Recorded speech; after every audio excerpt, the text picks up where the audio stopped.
You may not immediately recognise the name of George Alagiah, it is OBE, but if you have owned a television any time in the last 20 or so years, I can guarantee that you will recognise him.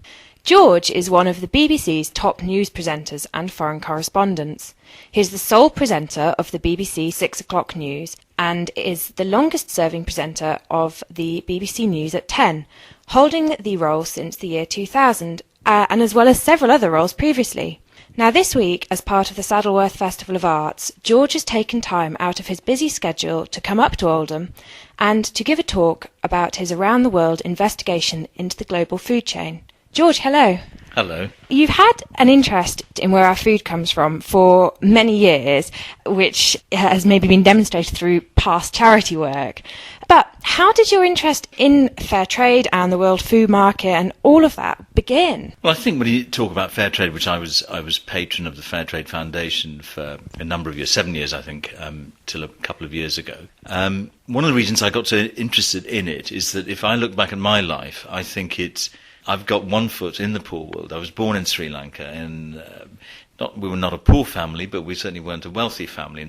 But in comparison to most people here in Saddleworth or in the UK, it was a very modest background. And then here I am now with another foot in Europe, in Britain, and fairly successful. And something like fair trade, which for me is really about the relationship between the poor world and the rich world, and fair trade brings that together. So for me it was as much personal as anything else. What led to the BBC series The Future of Food in 2009? Can you tell us a little more about what you were looking at and also what you're talking about today? I think even then, and I'm saying 2000, this is 2009, and there'd been these riots in 2008, dozens of countries in which people really, in a sense, unusually resorted to a physical frustration. There were protests around the world. In Haiti, a government was toppled, people were killed because of the reaction of government and so on.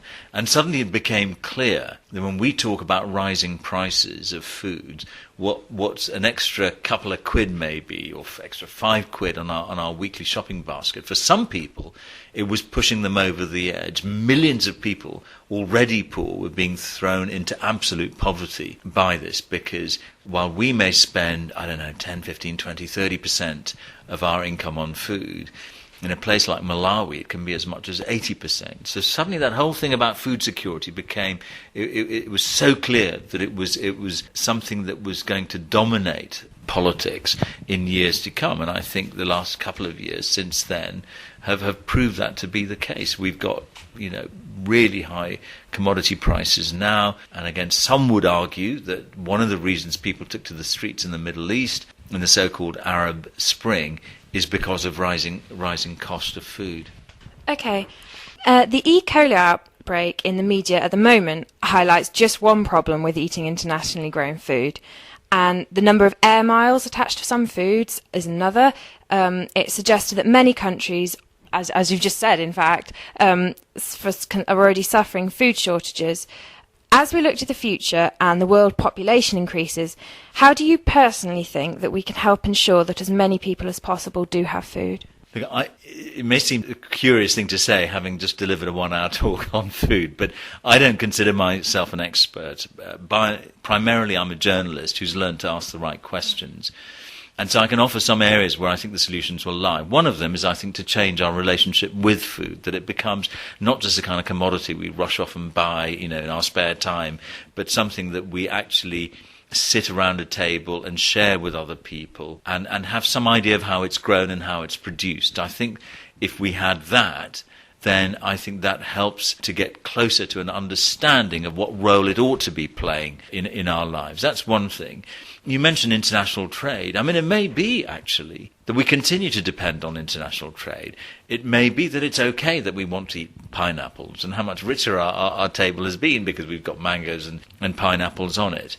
But it's just getting those relationships right. And as I say, the impression I have from talking to the experts is that a food economy, a food industry in which you can literally buy one, get one free on salmon seems to be probably the wrong place to be. And most experts talk about us going back to a situation where we eat far less meat. In fact, a more traditional diet, where the Sunday roast really is the Sunday roast and it's something special, and that for the rest of the week we might eat rather less meat or different cuts of meat and so on, use more of it. What seems to be clear is that we cannot go on doing what we're doing now, which is to eat as much as we eat, buy as much as we buy, and then throw some away. That kind of thing can't go on. So to local people here in Oldham who are maybe on a budget and doing their weekly shop, if they really do want to make a difference, is that are those the sort of things that you would say to them? Look, I don't think a journalist can ever sit here and pontificate about how people should run their lives. But you know, I think it is possible, again, if you listen to the experts, it is possible to live nutritiously and well on a low budget. And so much of what we do eat, in the end, is not about nutrition. It's about the kind of tastes and so on that we become accustomed to. So I think, talk to the experts and they will tell you there's a difference between being full or even overfull and nutrition. Now, to take a slightly different tack, you spent time in Ghana growing up, as well as Sri Lanka, and have worked for much of your career as a correspondent and specialist on Africa and the developing world. What, in your opinion, do you think are common misconceptions and misunderstandings people have in Britain about life in those places? Well, the great irony of my professional career is that I think I've spent most of my time as a foreign correspondent coming into people's sitting rooms and persuading them that Africa is this place of constant warfare, corruption and conflict, because that's what the news agenda has been. I know another Africa, the Africa that I grew up in Ghana, and actually the Africa that even in the worst of all possible times, in the most desolate places, I have found great kindness, great generosity, great ingenuity. I mean, simply to survive in some of these countries, when some of the things that I've seen have been going on, takes rather a special person. So Africa is not necessarily just what you see on the television screen. Television news, important as it is just one prism through which you see the world. There's a whole lot more out there. Sitting there every day, presenting all these things that are going on, does it not get a bit depressing? And what do you do? Is talking about food a way that you can try and make a positive difference, or what would you do? No, I think that talking about food and the lecture that I've just given is really about my journalism and what I learned when I did those programs on food security. As for do I get depressed, I mean, overall, no. Overall, I'm an optimist. I absolutely believe that I have touched the human spirit. It's precisely because I've been to Somalia and Rwanda. It's precisely because I've reported on the aftermath of tsunami, of the Boxing Day tsunami, and the one in Japan this year, that I think there is a greatness to normal people around the world. So there have been episodes and moments in my reporting career when I have shed a tear, when with the camera crew we have stood there aghast at what we'd seen and the apparent evil that some people are capable of. But if I look back on it as a career, I'm profoundly optimistic about what people are capable of. Finally, from your interviews, other ones I've read, you seem like a real family man and a proud dad. And you also said that you inherited your father's ability to dream and your mother's work ethic. If you could change one thing about the world that your sons are to inherit, what would it be? I'm not sure that I'd want to change the world, actually, because that's. I mean, of course, I would love to see a world where you know the next George Alagiah didn't have to report on the genocide in Rwanda, but that's for the future.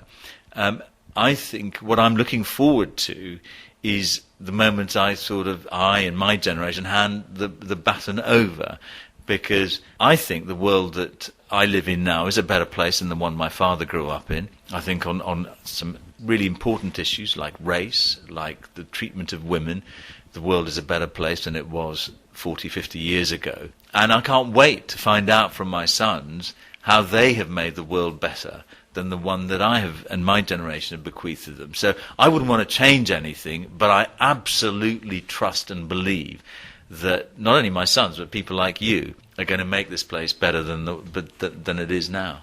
Thank you ever so much. It's been a pleasure to meet you, and have a safe journey. Thank you.